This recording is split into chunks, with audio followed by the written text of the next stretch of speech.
We interrupt this broadcast with breaking news. Officials are confirming a major incident in the downtown core. We will bring you updates as soon as we have them. Innocent to proven guilty. But usually when the FBI has something, they have you. FBI. At 11:13 p.m., inside a locked federal operations room overlooking the dark water of Elliott Bay, the statement sounded like a press conference, but felt like a warning.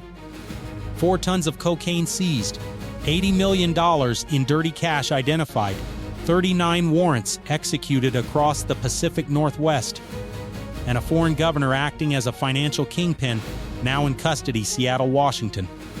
Tacoma, Everett, Bremerton, and smaller port towns that most people drive past without ever thinking about what moves through them at night. The lead official didn't call it a cartel in the dramatic way you'd expect. He said it like a logistics term: a Caribbean, U.S. cocaine supply network with political protection. Then he made the claim that turned the room cold. This is the most dangerous transnational infiltration this region has ever seen. And before the cameras were escorted out, he leaned forward and delivered the promise that always means the opposite of comfort. We're going to show you how deep it goes. Pause. And the next part is worse, because the next part wasn't about a boat, or a warehouse, or a few cartel members caught with duffel bags. It was about a system. A coastal logistics network built to look like normal commerce. A drug empire that didn't need graffiti or street corners. It had shipping manifests. It had contractors. It had compliance officers. And in this fictional story, it had a foreign governor whose job was supposed to protect people, but whose private role was to protect the flow. His name is Governor Alexandre Alex du Vallon. Fictional, powerful, and, for a long time, untouchable. If you're still watching, listen carefully, because what happened next didn't start with a siren. It started with silence. At 4:32 a.m., Seattle, Washington. Fog pressed in from the water, thick enough to swallow the edges of streetlights. The port cranes stood like skeletons against the night sky. A distant horn sounded once, low and hollow, then faded into the mist like a warning nobody wanted to claim. The streets near the industrial waterfront were dead quiet, not peaceful, just held. As if the city itself was waiting to see which side would move first. Then the convoy arrived. Unmarked SUVs, heavy vans, no flashing lights, no spectacle. FBI agents stepped out first, black jackets, clear markings, faces tight and focused. DIA teams moved behind them, quiet as shadows, carrying the kind of calm you only get when you've stared at the same target for months. ICE tactical units formed the breach line, helmets, shields, rifles angled down until the second they weren't. DACE support vehicles sealed the outer perimeter and cut off the escape routes. And SWAT, local and federal task force, stacked up on doors that weren't supposed to open for anyone at that hour. It wasn't one hit. It was a storm. Multiple targets, same minute. A cartel run bar disguised as a dock worker hangout. An underground casino operating behind a seafood distributor. A massage front that closed at 9 but never stopped moving. A quiet warehouse with refrigeration units running in winter. A private storage yard with containers that were always in transit. A trucking dispatch office that logged shipments that didn't exist. A coastal safe house used for migrant smuggling transfers. And a hidden drug super lab, small, efficient, and deadly, tucked into an industrial corridor outside Tacoma. At 4:33 a.m., the first breach. A battering ram hit steel. Once. Twice. Third hit. Locks snapped like brittle bones. Flashbang.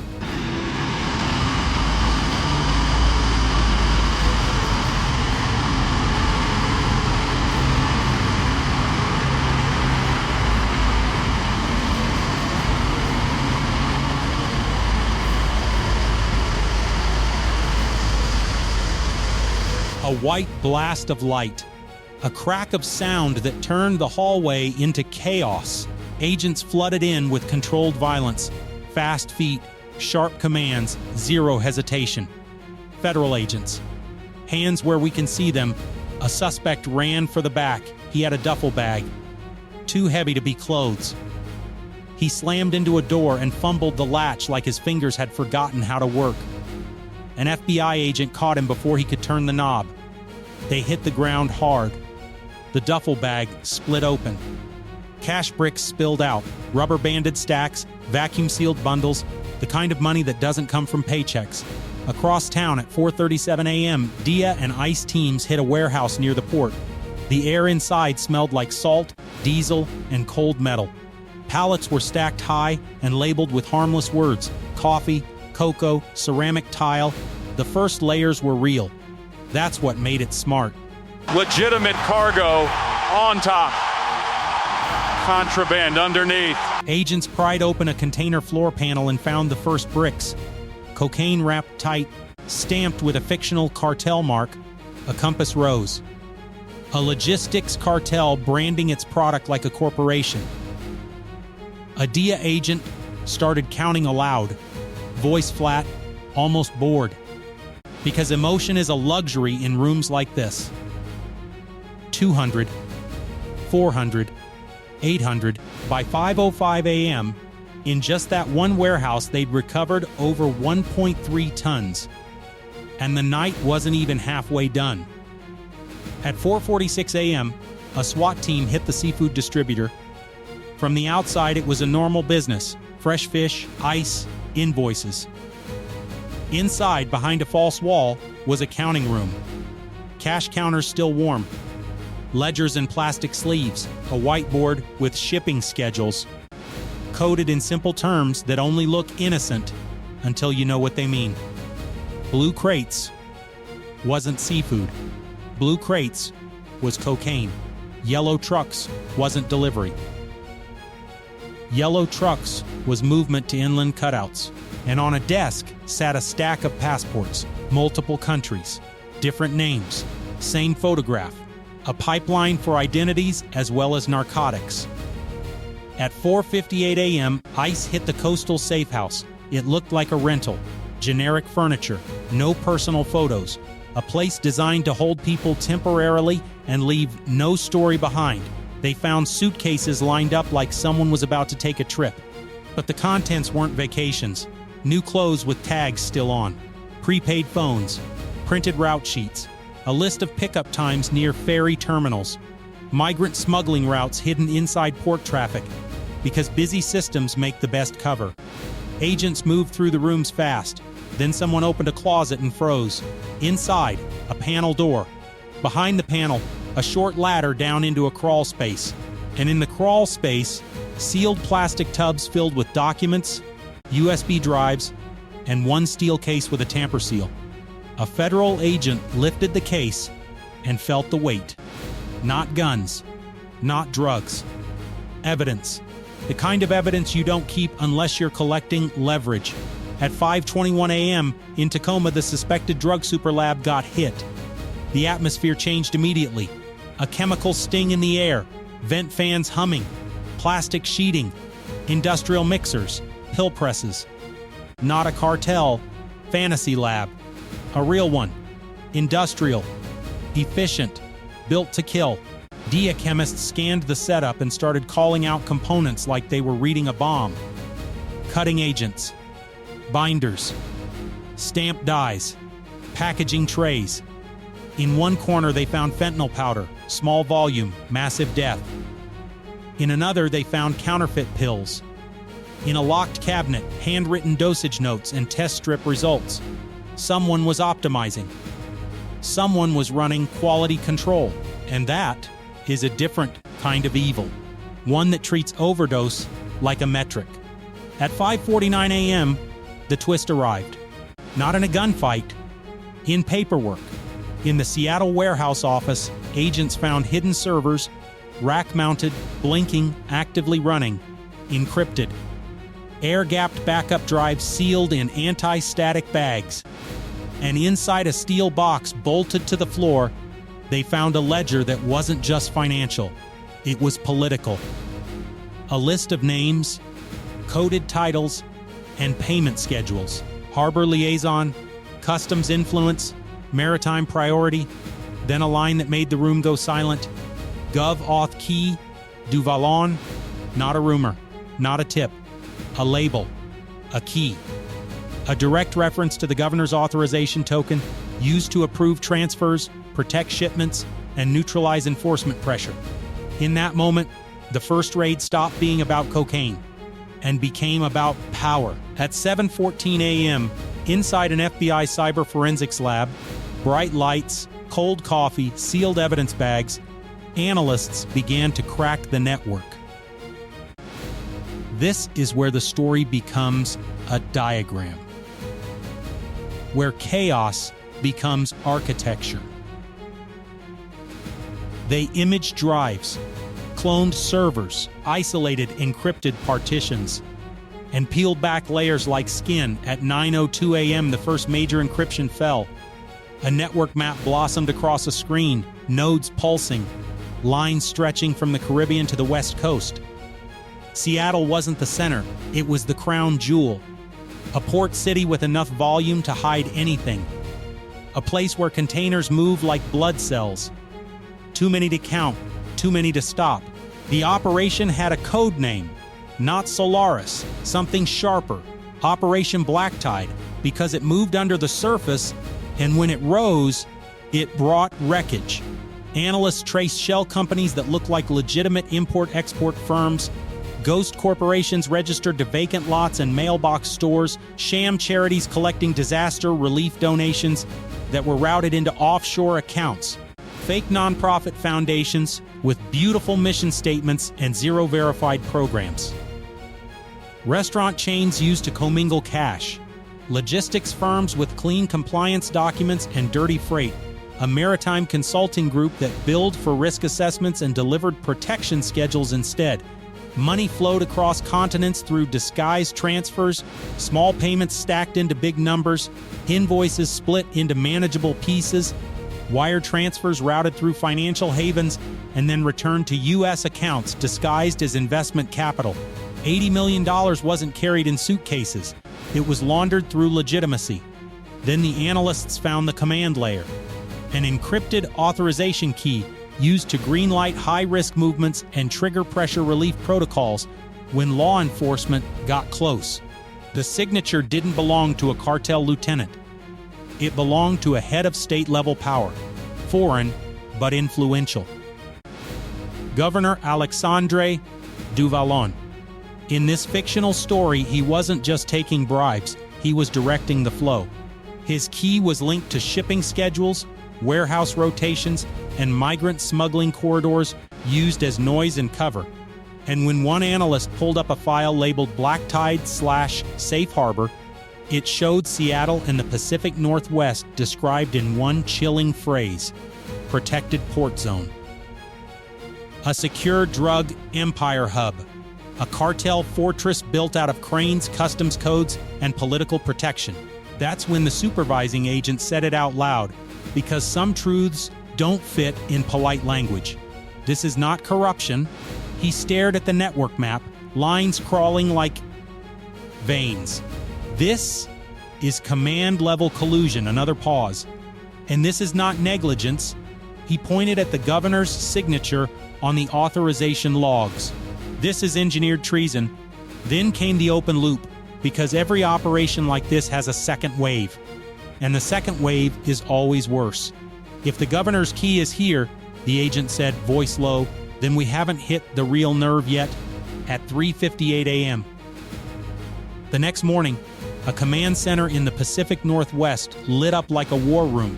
A giant digital map covered the wall, Seattle to Tacoma, Everett to Olympia, Bremerton to Bellingham, and inland corridors stretching toward Spokane. Dozens of red markers pulsed across ports, warehouses, trucking hubs, and safe houses. Each marker was a node of the Black Tide network, and each node had been protected by paperwork and fear. The unified mission was massive. Over 1,200 federal agents, multiple SWAT teams staged in rotating strike groups, FBI tactical units and fugitive teams assigned to high-value captures, DIA handling narcotic seizures and campsite safety, ICE focusing on human trafficking and migrant smuggling corridors, DACE cyber operators embedded with entry teams to seize servers before the wipe orders could hit, Black Hawk helicopters assigned for overwatch, rapid extraction, and coastal corridor surveillance, armored vehicles staged for fortified targets, and additional military-adjacent assets on standby for deterrence and maritime monitoring, U.S. Navy coordination in the region, U.S. Army support elements for logistics, and specialized units referenced in planning documents as contingency options if the cartel tried to escalate, not because the government wanted a spectacle, because the cartel had built a network that behaved like an adversary. At 4:19 a.m., the statewide and regional eradication began. Simultaneous raids, fast cuts, and hard entries. A Superlab site outside Tacoma was hit again, secondary facility, smaller but more dangerous. Agents found chemical barrels and pill press parts staged for movement, as if the cartel had planned for the first raid and built redundancy. In Everett, a trucking yard was breached. Drivers tried to scatter. One truck rolled forward with no headlights, aiming for the fence line. An armored unit blocked it. Agents yanked the driver out. Inside the trailer, false walls. Behind the false walls, cocaine bricks stacked tight like construction material. In Bremerton, agents hit a waterfront storage building. Inside, stacks of comms gear, encrypted radios, and a server farm linked to shipping schedules. In Olympia, a cartel-run consulting office was raided. The suspects inside weren't street men. They wore collared shirts. They had laptops open. They had spreadsheets. And on one screen in the corner was a message draft addressed to someone labeled only as Gov. Need pressure reduced at Dock 12. Heat level rising. Pressure. Heat. Dock numbers. This wasn't crime, it was operations. Near a coastal cutout location, ICE interdicted a migrant smuggling transfer, 2 vans, 1 SUV escort, convoy style. Suspects tried to ditch the vehicles and run through wet brush. Agents caught them one by one, breath steaming, boots sinking into mud. They recovered route sheets, forged IDs, and another encrypted device pouch. By 10:07 a.m., the seizures were staggering and still believable in the context of a transnational logistics cartel. 4 tons of cocaine confirmed across multiple sites. Additional narcotic seizures, fentanyl pills and methamphetamine discovered as secondary revenue streams, because cartels rarely move just one product when corridors are open. Millions in cash and assets. Weapons caches, not an army, but enough to enforce discipline, server farms, hidden communication hubs, and a list of priority protected entities tied to licensing, port access, and legal influence. Key cartel members were captured, financial intermediaries were pulled out of offices, and the governor's local facilitators, people who made the protection real, were taken in cuffs. 6 hours. That's all it took. And by noon, the underworld took more damage in 6 hours than in the last 6 years. Then investigators moved to the part nobody likes to talk about. The deep corruption reveal. In a secure evidence room, federal agents and internal investigators combed through seized servers, port access logs, shipping manifests, patrol records, and internal emails. And what they found wasn't a few bad apples, it was a parallel system. Compromised personnel were identified across layers, private security contractors, port compliance officers, and select law enforcement contacts who weren't necessarily wearing cartel colors, but were making cartel outcomes happen. They were paid through consulting fees, risk management retainers, and sham honorariums. Money that looked legal until you traced it. Patterns emerged, precise and ugly. Port inspections mysteriously delayed when black-tied containers arrived. Canine units reassigned at the last minute. Way stations and checkpoint operations down for maintenance on convoy nights. Patrol grids falsified to pull units away from key corridors. internal leak chains, small pieces of information passed at just the right time to let suspects dump devices, relocate narcotics, or vanish from safe houses hours before entry teams arrived. An honest port officer, fictional name, Officer Sienna Marr, sat with investigators and stared at a calendar overlay where inspection shifts had been manipulated. Her voice didn't shake at first. Then it did. "I thought I was protecting the port," she said. "I was protecting them." A second honest agent, fictional special agent Theo Rusk, looked at an email thread where a raid schedule had been forwarded to an unknown contact with the subject line, "Heads up." He exhaled slowly, like he was trying to push rage out of his lungs. Federal agents arrested senior facilitators, supervisors, planners, security leads, compliance coordinators, people who could reroute attention with a single memo. The emphasis became undeniable. This wasn't just infiltration. It was a second enforcement system, a shadow authority that could decide which containers got inspected and which didn't, which routes stayed open and which closed. A parallel police force controlled by the cartel and the governor's financial command. And the final message from the task force was simple, brutal, and necessary. The system will be rebuilt from the ground up. Then the lens zoomed out. Because Seattle was the port, but the Black Tide network ran like a continental supply chain. Routes connected to other states through trucking contractors and freight brokers. Agricultural corridors used because produce shipments move fast and get less scrutiny. Port cities linked by shipping lanes and container swaps.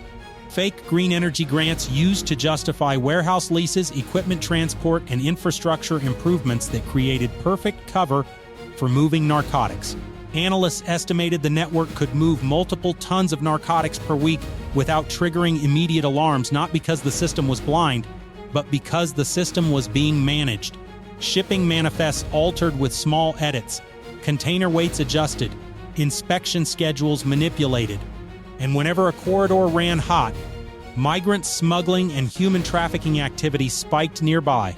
Noise, distraction, an operational smokescreen designed to overload enforcement.